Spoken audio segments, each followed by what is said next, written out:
spending the last 40 years of my life learning about Stafford County. And I must be fairly simple-minded because I never get tired of it. My secretary told me many years ago that I excelled at mindless, repetitive tasks. So if you do historical research, then you well know that there is a lot of dealing with mindless, repetitive tasks. And so here we go. It keeps me off the street.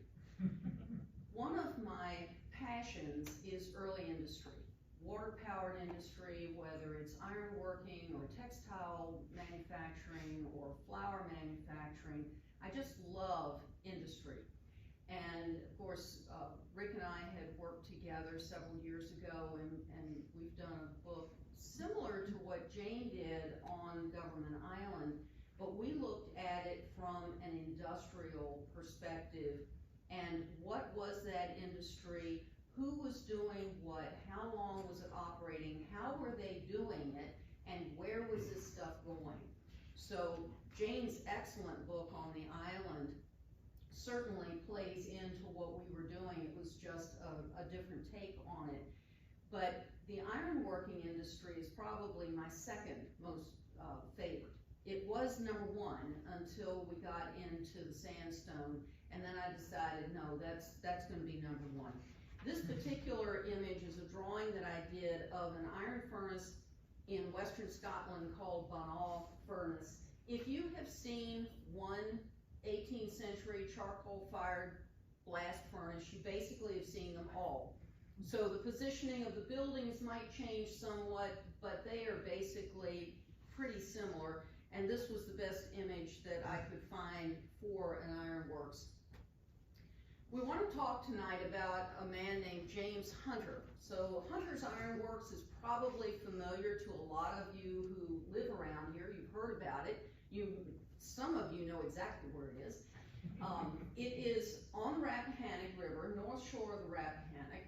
And if the trees were cut, you probably could have seen the lower shops and manufacturing facilities from the town of Falmouth, maybe kind of, sort of. So it's fairly close in there. James Hunter was a merchant. His father was a merchant, his grandfather was a merchant, and of course shippers. And that was their world, that's what they knew. James was running and helping his father run his business, mercantile and shipping business in Glasgow. James's uncle, William Hunter, had come over to Fredericksburg. He was one of Fredericksburg's first Scots merchants. And he died in 1754. And around 1749, James's dad sent James over here to help his Uncle William. He was up in years, he wasn't doing well physically, and needed help with the store. So James came, almost immediately commenced buying land in the region. They were a fairly well-to-do family, and he recognized a need in the area, and that was for iron. So by about 1761, James was committed to the iron business. Very shortly after he arrived, he bought a large piece of property called Stanstead. It was about 3,900 acres. And if you know where the Target is on Route 17 and the I-95 junction, and then go south from there down Sanford Road, but imagine this as 3,900 acres, it's going to take in a tremendous amount of frontage along the Rappahannock River. That became the track on which he built his iron furnace that developed into a multifaceted manufacturing facility. By the outbreak of the Revolution, he owned about 6,000 acres in Stafford. He imported his own slaves. He apparently found that that was cheaper than buying them from local dealers.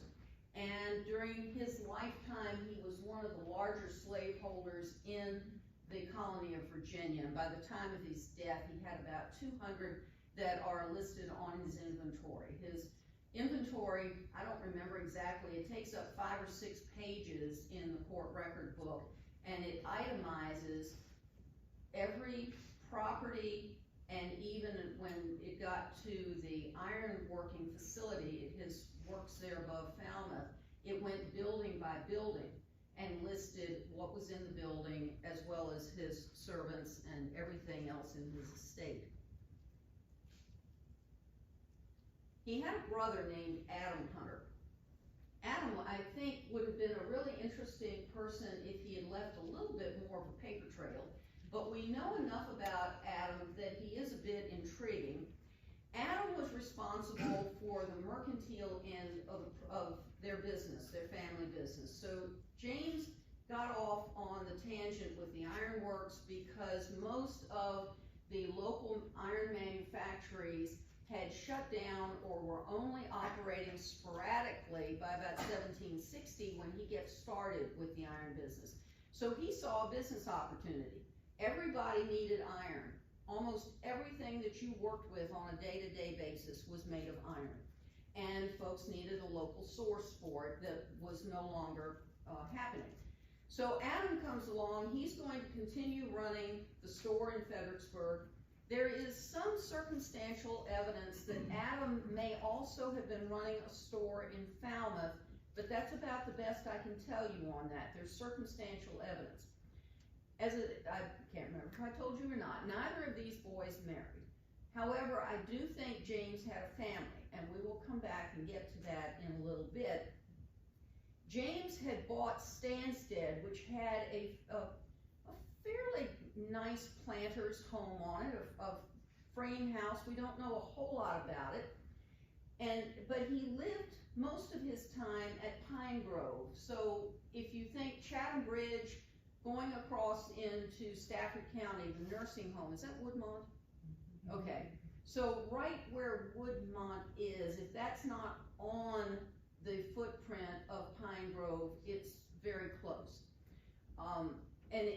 Adam made a decision that probably he regretted later. In 1765, he agreed to be appointed a stamp collector. Now, being a stamp collector in pre-revolution Virginia was not always conducive to one's health. And one of John Mercer's sons, John lived at Marlborough here in Stafford, one of them also was appointed as a stamp collector. It did not go well for him.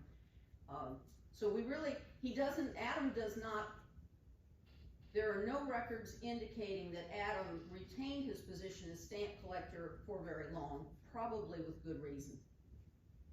So basically, everything that you needed in your day-to-day life, as I said, is going to be iron. The pots that you cook your food with, the spoons that you stir your food with, the forks that you feed yourself with are almost always of iron. The hardware on your wagons, on your harnesses, the bits on the bridles for the horses, your general hardware, nails, bolts, screws, all of that is iron.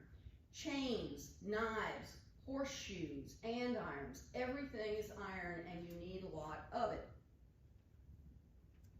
So let's go back and review what we learned in elementary school. Why were we here in colonial Virginia? We were here to produce raw materials that would keep England's workers and factories going, and we were to make England richer by that. So that was the mission that you had when you came over here. However, some people veered off and didn't follow that. There was a great deal of iron ore around the Chesapeake Bay. So Maryland has it, Virginia has it, Delaware has it. Of course, then it goes up into Pennsylvania in a very large way. But the early iron manufactories were focused around the Chesapeake Bay in this region. Now, we've got some stuff going on in New England, but that's a different story. But there was a fair amount of this iron manufacturing happening here, and England was okay with that because they were running out of trees to make charcoal that powered the blast furnaces. So what they wanted the folks here in the colonies to do was to make raw iron, pig iron, and send that back to England where it could be put in the factories and be worked down. Well, the thing with an iron iron manufacturing, if you have a furnace on your property, because you've got an iron deposit on your property, well, when Joe Smith and Samuel Thomas come to you and one needs a shovel and another one needs an axe, and then Mr. Jones comes and he wants a kettle, all of a sudden you can make finished items very easily from this raw iron that is coming out of your furnace. And that allows you to make some cash money, which was a hot commodity at that point in time. So if you've got this manufacturing and this mercantile business going on with the iron furnaces, that's good for your colony, which means that your colonial governor really doesn't want England to know how much manufacturing is actually happening here.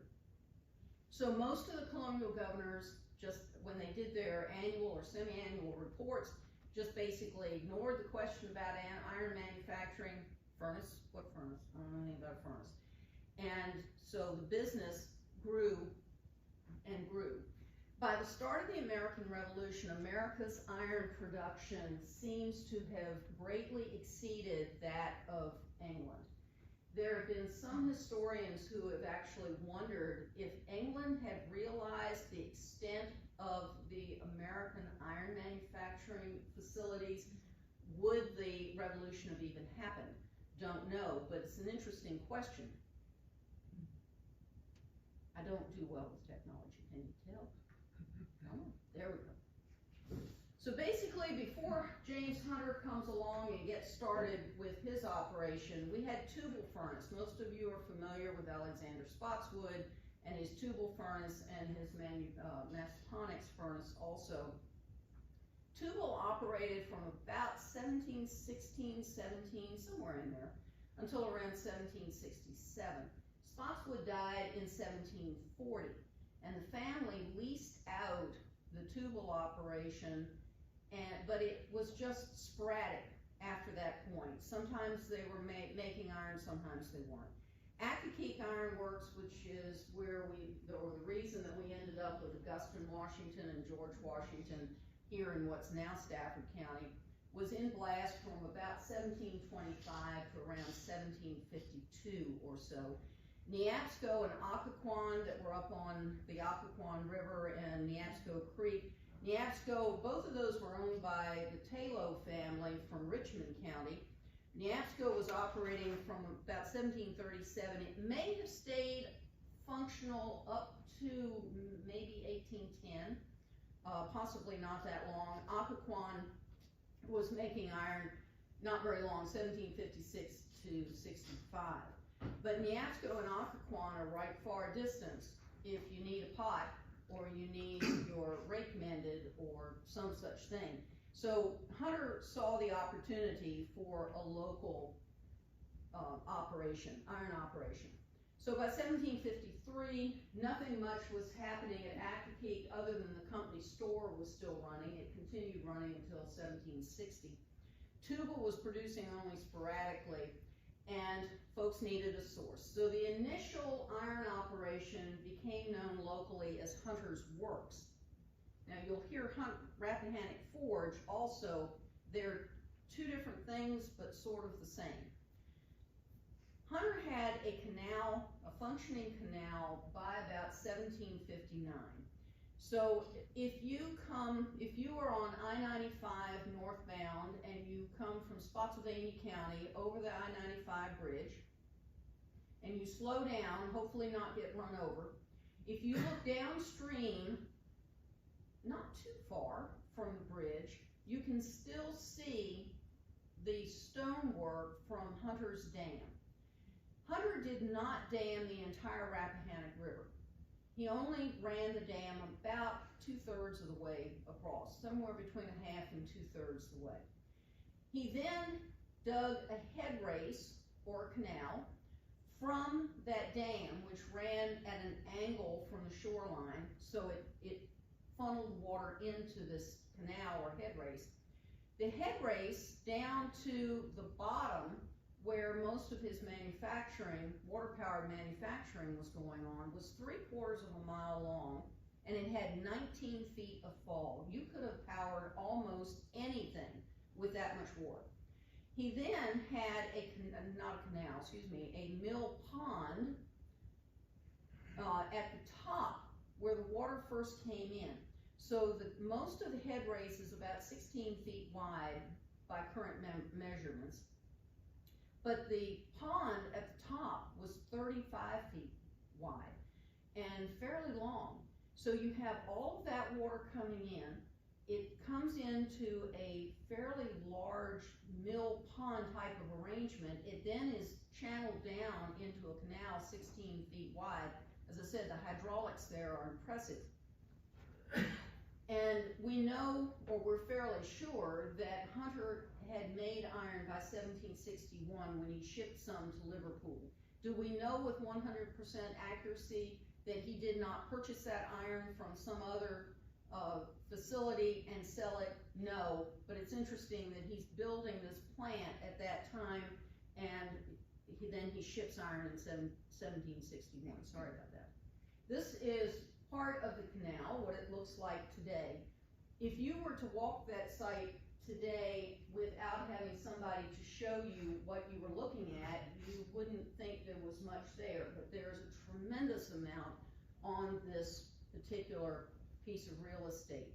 So think of this canal as being 3/4 of a mile long.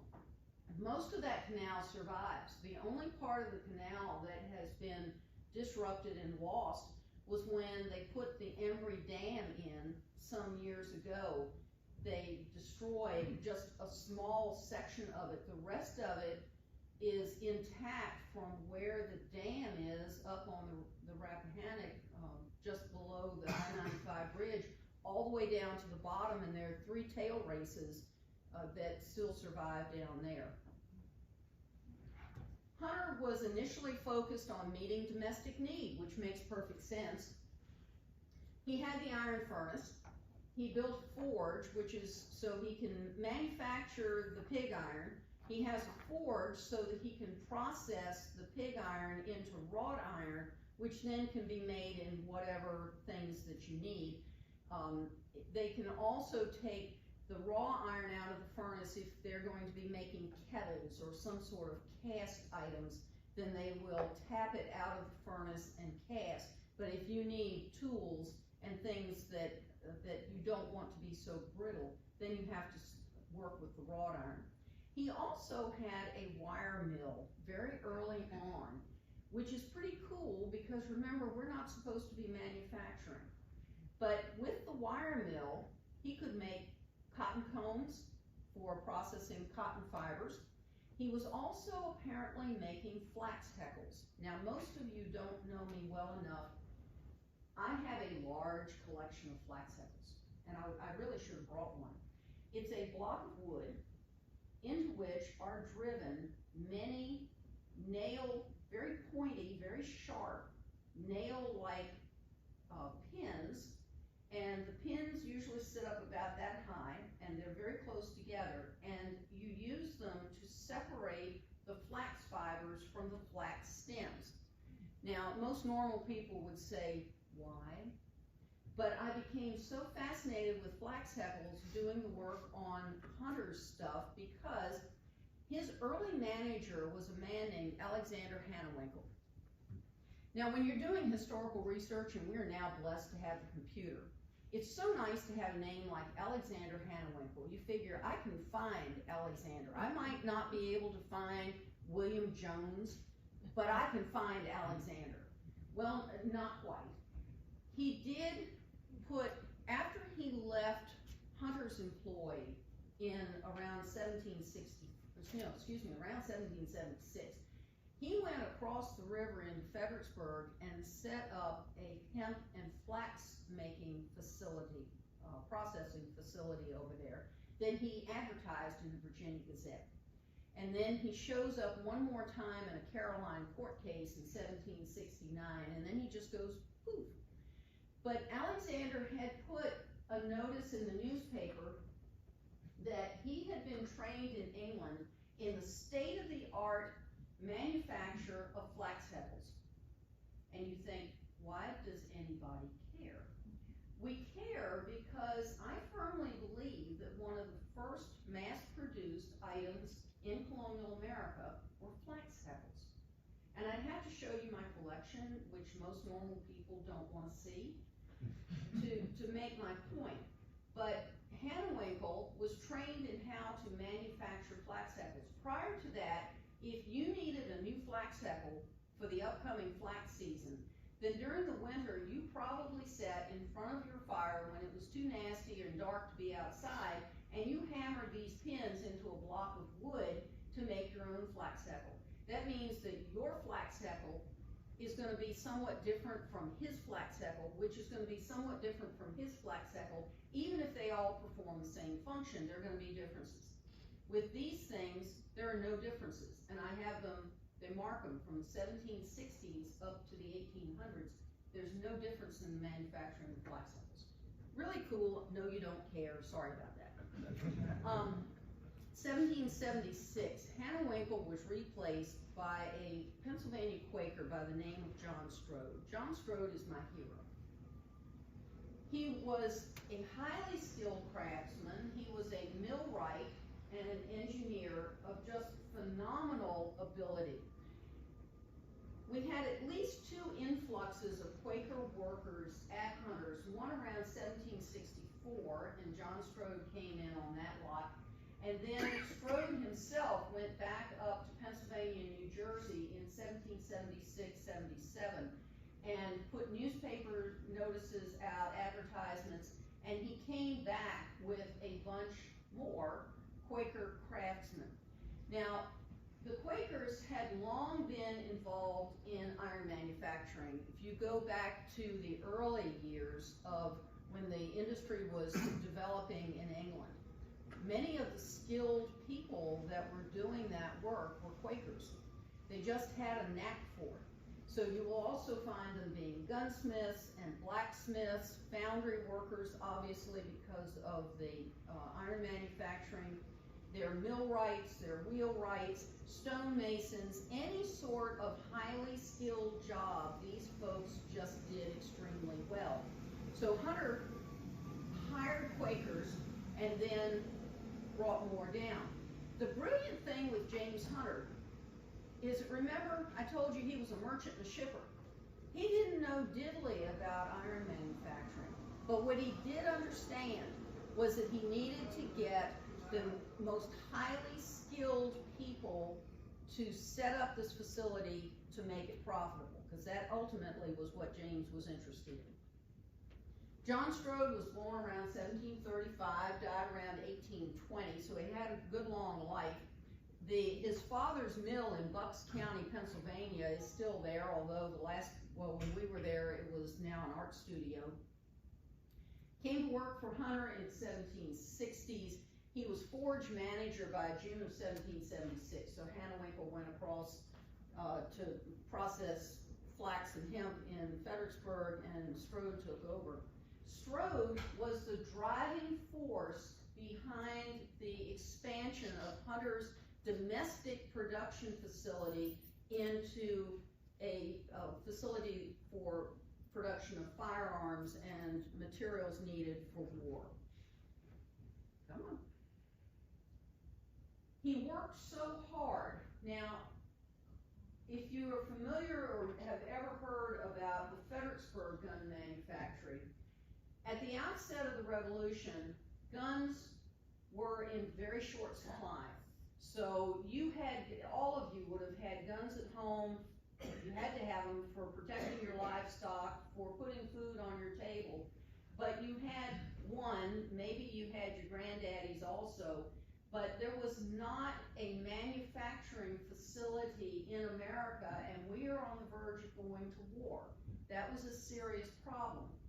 Hunter seems to have been making firearms well before hostilities erupted with England. And that makes sense because of all the Quakers he brought down here in the 1760s. That's what a lot of those boys did, was make guns. Well, again, hunting, they're hunting, You have to have it or you're going to starve, and you have to have them to protect your livestock. So it is an agricultural and a means of sustaining yourself as opposed to trying to blow somebody's head off. Difference.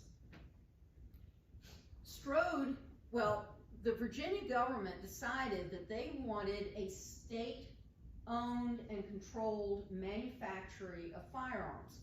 They did not have one. So they decided they were going to put one in Fredericksburg. It became known as the Fredericksburg Manufactory, but Hunter was already producing all this stuff. So there is very strong evidence that Virginia invested a great deal of money to expand the works there at Hunter's, and Strode was a fairly prolific letter writer, and he talks about that in some of his letters. But Virginia is starting from scratch with trying to put something together there in Fredericksburg that will be state-owned. Even though they have invested money in Hunter's Iron Works there at Falmouth, that is still considered a private facility. We're going to see why that matters very shortly. Strode was put in charge of supplying both facilities with charcoal. Now, he had his own stuff to do at Hunter's, but he's also getting charcoal cut, the wood cut and the processing of it.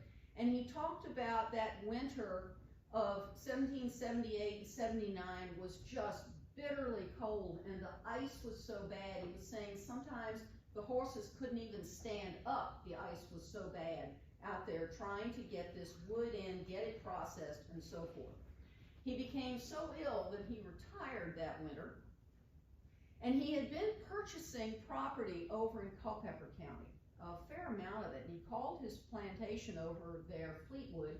If you are familiar with the Civil War Battle of Brandy Station, that was on John Strode's Fleetwood farm.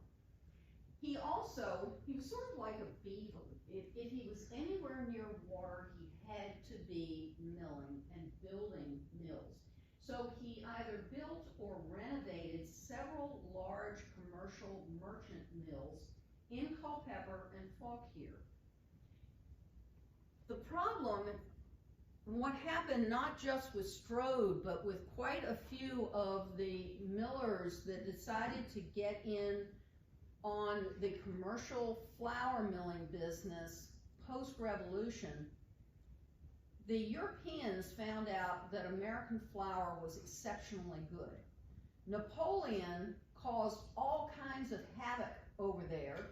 Mills were shut down, obviously men were dying, and the Europeans needed flour. So the Europeans started buying flour from America, and it was almost insatiable. The Americans couldn't produce enough flour to satisfy these people. So you have commercial millers like John Strode and quite a number of others who mortgaged and bought mill property, built mills, expanded mills, went into a great deal of debt to do this because there was so much need for the flour that they should have been able to have paid for these things fairly quickly. And then we get the problems with the English and the Americans, and the English hitting American ships that are hauling all this stuff back over to Europe. Jefferson gets fed up with it, and in 1807, he convinces Congress to institute an embargo blocking the sale of flour to Europe. So you can imagine what happens to these millers that have put themselves into huge debt because now they have no market for their flour. And that was what happened to Strode. He struggled from thereafter. He was a very dear friend of Jefferson's. He never held it against Jefferson, which is interesting. You can tell from his correspondence. In 1770, there was a Royal Tobacco Inspector by the name of John Williams who was going through Virginia writing reports on the tobacco warehouses. When you think of tobacco warehouses, think more in terms of banks, because that's really what they were. And the inspector was in charge of making sure that the weights were right, that the tobacco was being graded properly, that was being stored properly. And Williams in 1770 makes an interesting comment in one of his reports. He described Hunter's Iron Works as, quote, the largest ironworks that is upon the continent. Now, presuming that Williams knew what he was talking about, that was interesting to me because the expansion of Hunter's works for the Revolution really didn't begin until about 1776. And it just exploded, activity exploded at that time. So even in 1770, according to this man, Hunter's was the largest iron manufacturing facility here. In the spring of 1776, Hunter hauled several of his muskets down to the Virginia Convention of Delegates. They approved the design and they said, make as many as you can within the next 12 months. That's why I know that Hunter was already manufacturing these things, that he had them to carry down there and say, hey, do you like these? Oh. Now, Rappahannock Forge you will often hear used interchangeably with Hunter's Iron Works. And it is the same thing, kind of, except that Rappahannock Forge was the arms-making subsidiary of Hunter's Iron Works. And this literally was the brainchild of John Strode. So during the Revolution, the various types of weapons that were made there were muskets, 79 to 80 caliber. There are 5 known that I know of that survive. Pistols, 11 surviving. Amazets, also known as a wall gun. This is a very large, basically like a shotgun, except it was sometimes called a wall gun because you could prop it on a wall and fire it. It was way too large to hold, just as you would a long gun. They were also used on ships, and they would mount them on the side of the ship, and they would pivot and turn. You could blow a pretty good sized hole in a ship with one. Carbine, I know of one that survives, and horseman's swords, there are probably multiples of these. He manufactured a lot of them, but there's one down at Colonial Williamsburg. I know you can't read this, so I'll help. I went through the colonial records and looked for every order sent to Hunter for the stuff that he was making, and every payment voucher that was issued for Hunter. And so this is one order. This is a single order. So it was 25 dozen hand saws, 171 dozen hand saw files, 4,000 bushels of coats to be made from woolen, 41,366 1/2 pounds of bolts, chains, and rudder irons, 140 dozen chalk lines, 3 tons of oakum for packing the ships to keep them from leaking, 30 gin falls and blocks, 60, I read that one.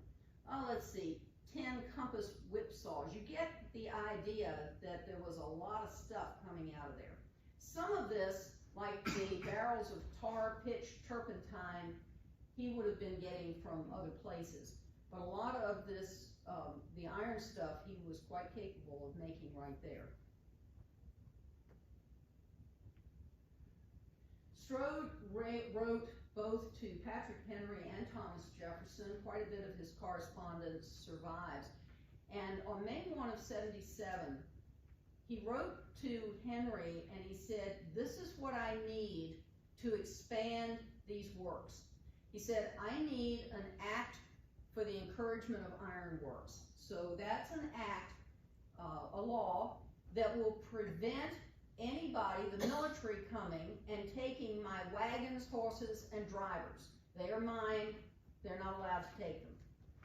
He wanted to escheat the iron mines at Accokeek Furnace. Now, if you don't know where Accokeek Furnace is, hopefully, if you're familiar enough with Stafford County, think of Weymouth Baptist Church. Accokeek Furnace, the site of the furnace, was a short distance north and east of the church there. That was no longer operating, if you remember, but the iron mines were still there. Hunter apparently had been bringing iron ore over from Maryland. Lots of Virginia iron masters did that, but during a war, that wasn't practical. So Strode wanted to be able to escheat or take over the iron mines up there at Accokeek, and the Stafford County Court allowed him to do so. He wanted an armory 300 feet long. This is a huge building at that point in time. He also said that he wanted the enlargement of the branches, quote, "you have already engaged in." And then he listed them off, but it included making bar iron arms, slitting and plating mills. So those were in place there at Hunter's Rappahannock. A wire mill and a steel furnace. They also built one of those up probably on top of the hill. So the buildings at Hunter's that we know were in place as of 1777 from the existing records, they had a company store, slitting and rolling mills. Those were all the way down on the bottom, seem to have had their own water source, but very close to Ingleside subdivision, what we locally call Pill Hill, down at the bottom of that hill. Had at least one iron furnace. You can see these plating mills, sawmills. It had been a water-powered sawmill. Had the armory, wheelwright shop, coal house, merchant mill, stables. All of these wonderful things that were going like crazy at the time of the Revolution. The foundation of the coal house is easily identifiable because if you go over there and you kick the leaves away, it's full of charcoal. Kind of self-evident. And also there was a newspaper notice, an advertisement for the sale of this facility in the early 1800s, and they actually gave the dimensions of some of the buildings, including the coal house, which measured X number of feet by X number of feet. And we took out our little trusty tape line, and guess what? That's precisely what that measured. Down at the very bottom, the canal comes down 3/4 of a mile, and then there are 3 tail races, one right after the other, that dump into the Rappahannock River. If you go a little bit further downstream, there is a branch of stream coming downhill, basically from the direction of Route 17, and there's evidence there that it appears to have been impounded. At the bottom of that little branch, you have this wall that appears to be a wheel pit. I wish I had a better picture of the armory. The only place that is flat enough and has enough space for a building 300 feet long is right there, and there you have your what appears to be a wheel pit. We know from John Strode's secretary, a young man by the name of Henry Banks, what was going on in that armory. He wrote a little biography about John Strode. He was crazy about John, just admired him greatly.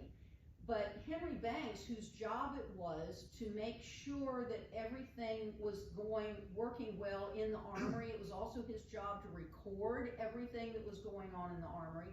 He described the armory as being 300 feet long, 4 stories tall. Think of that in terms of a building that is being put up at a rapid rate because of a war. And then Henry talks and says on the first floor is the water-powered gearing to run all of the machinery. So they're running the equipment with pulleys and power line. What is it? Line shaft. Line shaft. Thank you. That escaped me. On the second floor, was the machinery for the gun making. So in most mills, if you've been in Stratford Hall's mill or Mount Vernon's mill, the gearing is down on the ground floor, and then the next floor up is where you've got your grinding going on and flour making. Same basic concept here. Your water-powered machinery is down on the bottom level. The next floor up is your machinery for making your guns. The third floor is workman's lodging, and the fourth floor is storage for finished goods. I found that fascinating. Why are you lugging crates of finished guns and whatever else up steps, or probably even using pulleys? Fine. But why are you putting them on the fourth floor if you have to bring them back down? The geography, I think, explains that. That one open space there where I believe that armory stood backs up to a hill that is about 40 feet tall. Well, 4 stories is about 40 feet. The main road that went through the facility and right on down into the town of Falmouth is the only road because, again, of the geography. You do not want wagons blocking your road through your facility. So the top of the hill is relatively flat. If you had a bridge that came off from the 4th floor, you wheeled those bad boys out, you put them on wagons that are up there on top of the hill, your traffic continues to come and go at the bottom. I do believe, and this is my opinion, that's why the finished goods were on the 4th floor, because they were going out a bridge to get on the top of that ridge to go wherever they were going to be wagoned. This is a rolling mill, just a series of rollers, so you're heating the iron to a soft stage and then running it through these water-powered rollers. On the right-hand side, you can see the shaft that would have been attached to a water wheel that would have turned all this stuff. Forging bar iron, again, you're making, your initial output is pig iron. It's very brittle, and you have to then heat it to a plastic stage. This is, again, a water-powered trip hammer that is hammering out.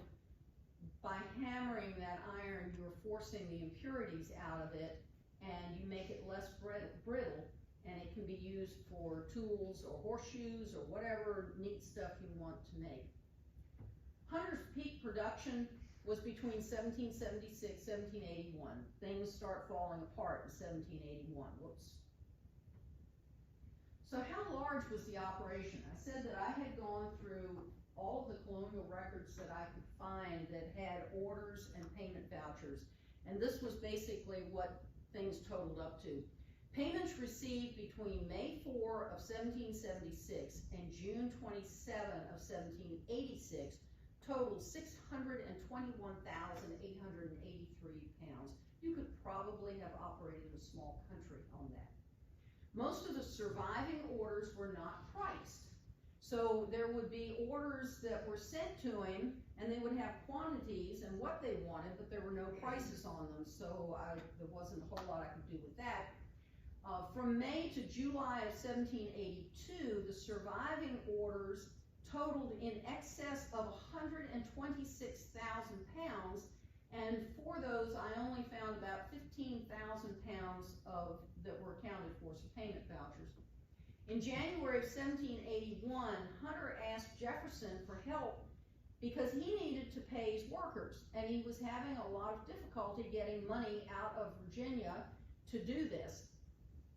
At that point, he had 180,000 in warrants. Those are basically IOUs, which equaled about $792,000. Somebody on one of them very kindly put the conversion rate at that point in time, which I appreciated. There were a number of pigs found at Hunter's. These are not Hunter's pigs. These are Occoquan and Neabsco pigs. And there is one court suit that is in the Fredericksburg Circuit Court archives where Hunter had bought a bunch of pigs from Occoquan and Neabsco, but he didn't quite get around to paying for them. But it's a cool document because that tells us that he was buying and obtaining pigs from there. When the family that owned that property some years back was building a house, they put the driveway, they did a kind of a circular driveway, and they ran over these pigs. They had been put in the bottom of a fireplace hearth, which was really clever. You put the iron down in the bottom so you get a lot more heat out of your fireplace that way. Come on. Eventually the work started declining. Obviously, Hunter was having difficulty getting money to pay his workers. By mid-1780, many of his tradesmen, craftsmen, had gone across the river to the Fredericksburg manufacturing facility. That was the state facility, if you remember.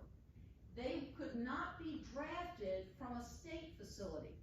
But Virginia had rescinded the Act for Encouragement of Ironworks, which means that now Virginia can draft Hunter's skilled workers. This to me does not make a whole lot of sense because they needed those men manufacturing things for the war, but now they say, in fact, George Washington's comment was along the lines, if the shoemaker's apprentice can be drafted, it's not fair for the iron workers not to be drafted, along those lines. And yet the state continued to send letters to Hunter asking and sending orders for swords, kettles, tools, and they were sending damaged guns to him to be repaired. Anybody been to Anderson Armory down in Colonial Williamsburg? The blacksmith shop down there? That was their primary function, was repair. If you've noticed, it's fairly flat down there. There's not a lot of water power to be had. So Anderson's Armory wasn't in the job so much of making guns as they were repairing guns during the Revolution. That was more of their calling.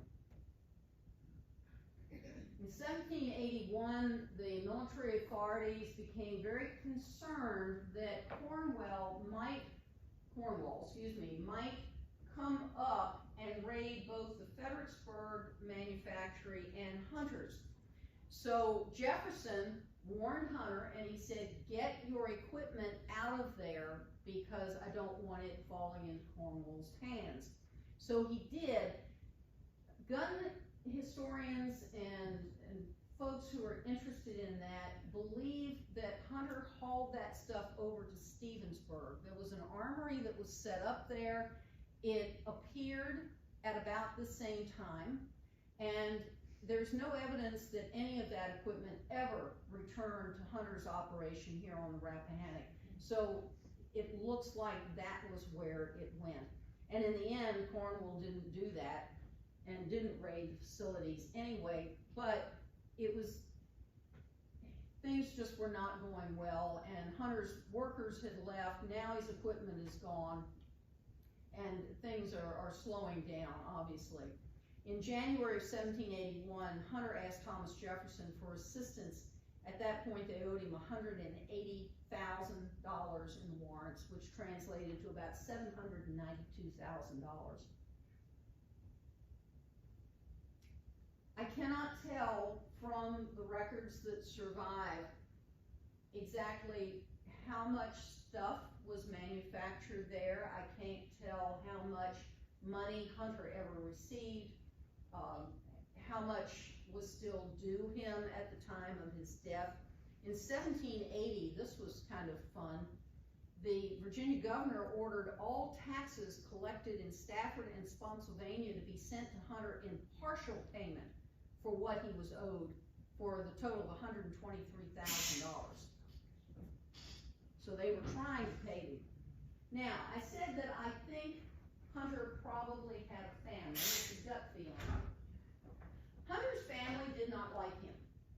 His nephews and nieces could not stand him. He really had worked pretty hard to make them mad at him over the years. He does not seem to have been a very nice person necessarily.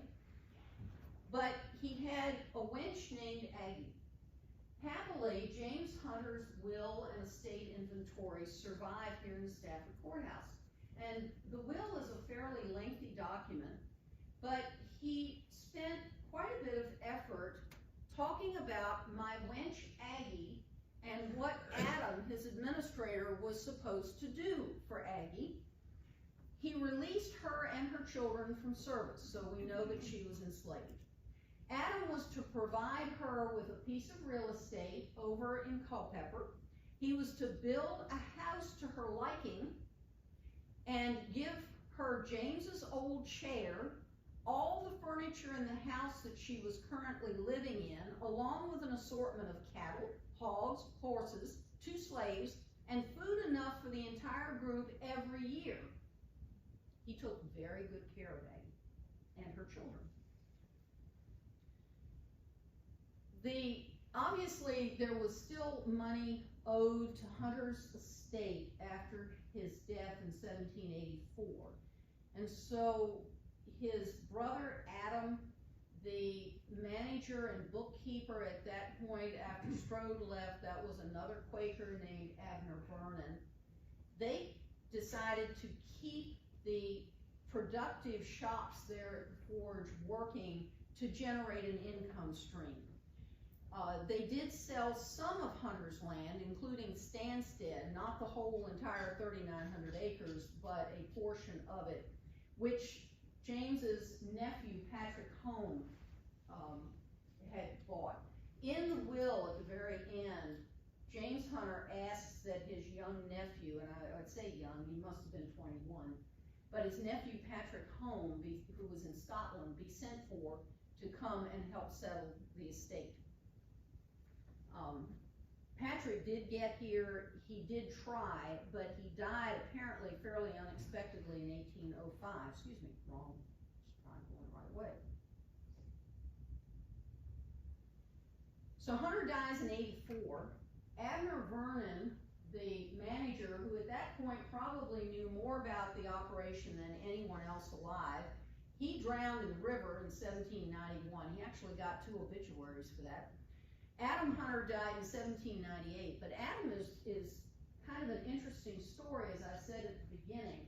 Around 1791 or so, Adam had a stroke, and he did fairly well after that stroke, but not too long after that, he had another one. He seems to have had about 3, and by the time the 2nd or 3rd one came, it left him a quadriplegic, and he spent the last 10 or 11 years as a quadriplegic bedbound.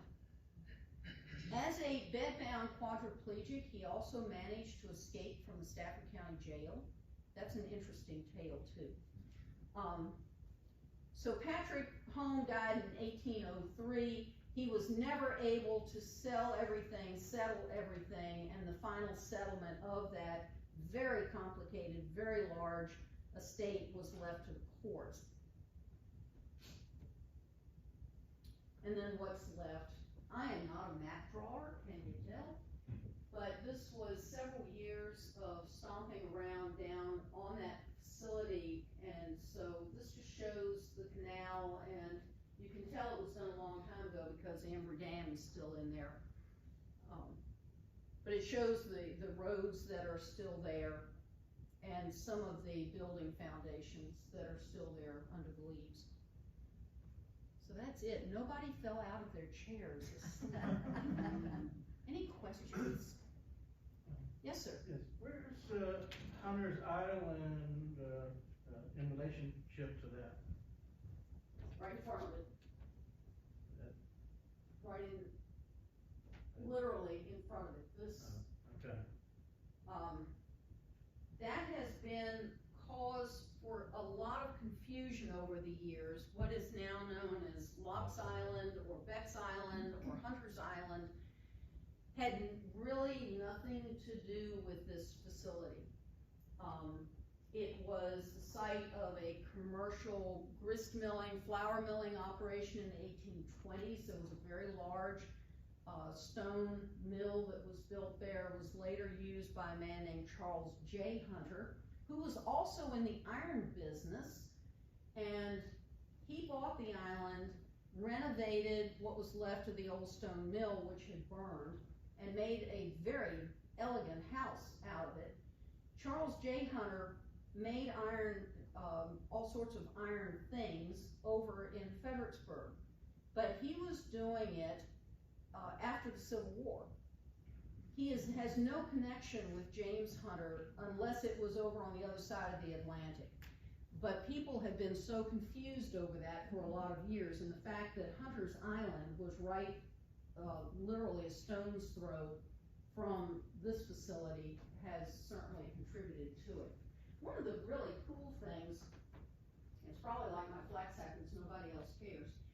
If you go to an early iron manufacturing site, and there are quite a few of them around that you can go kind of like tourists, one of the things when you're walking around, you will see a dark green, glassy, slag-like material scattered all over the ground. It was the leavings, the rejected part, when they were smelting the iron, the impurities and the silica and all of that muck would float out, it would separate from the iron, and it would get tapped off and tapped down to the ground in front of the furnace, and after it cooled, they would break it up in pieces and cart it off. But you still find it everywhere around these early sites, except this one. I defy you to find a piece around this one. I had several men that went out with me, don't take that the wrong way, but I gave them as a mission, find me some slag, and yes sir. Routinely I find polished slag down at the FOR beach. Yes. Okay, that may come from Spotswood's furnace. It may, but you will also find this down around Falmouth Bridge. Okay. There's loads of it. But remember the road? The main road that went through here that connected into Falmouth, you could not have mules and horses and oxen walking on broken glass, which is essentially what slag is.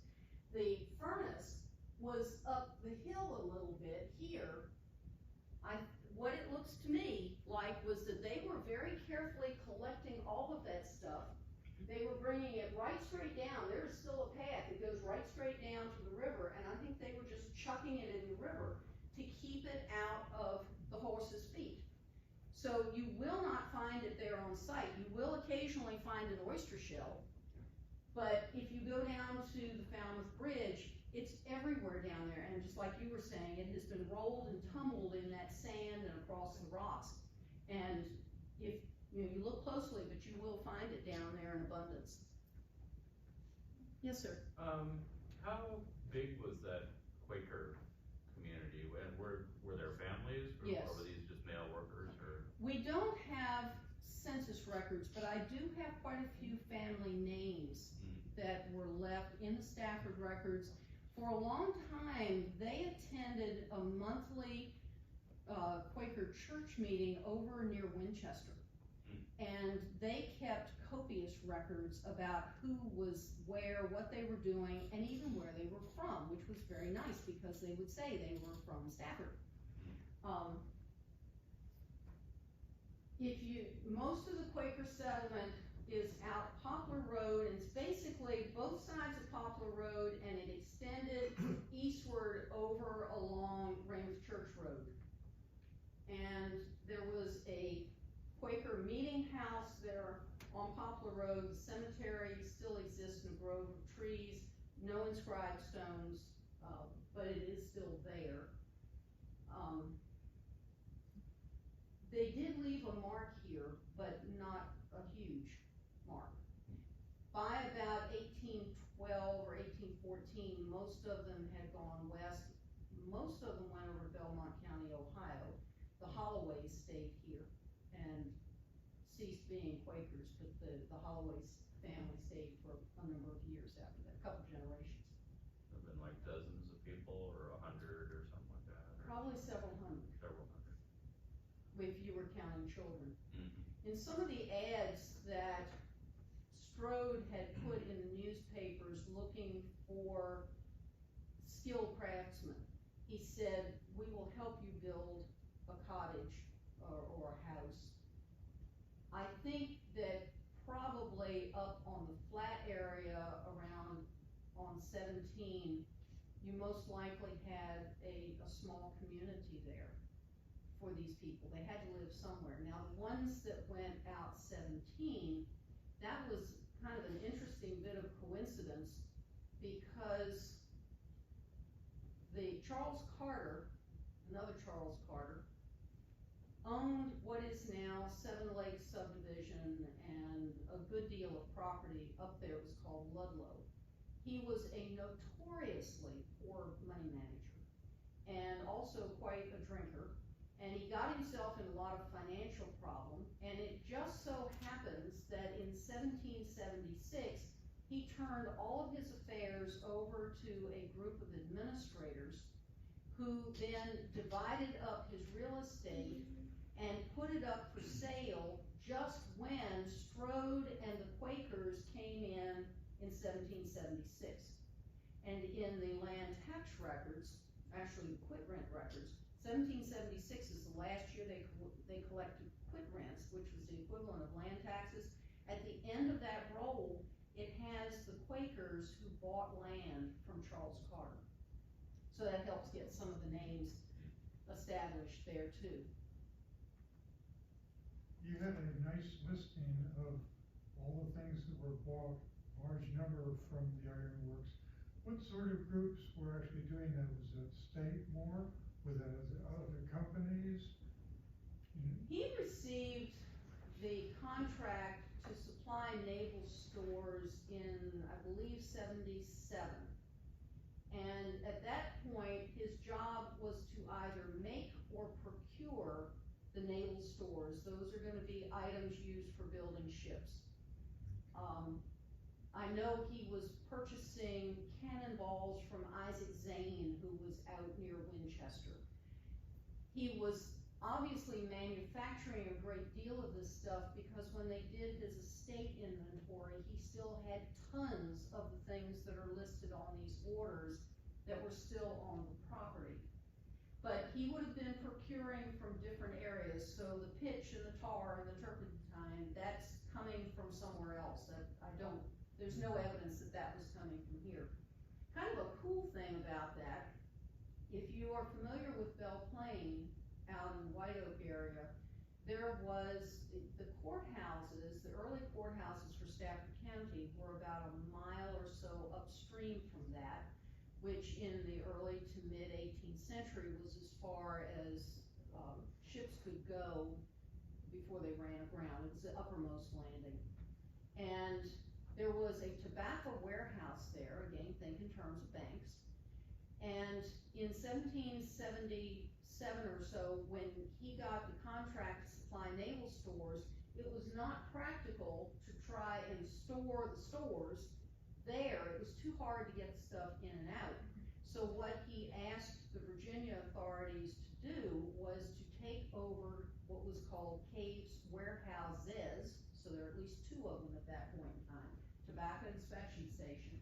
And Virginia said, yes, he needed to be able to do that. There is a great court case that was brought by the man who lived next door to Caves Warehouses, who did not want all those sailors and all that mess in his orchard and around his house. So we know a fair amount about James Hunter taking over that facility. But his idea was that it was far enough upstream on Potomac Creek that the English ships probably would not discover it. So that was where he was storing stuff. Don't know how long he did that. I don't know when he quit dealing with the naval stores.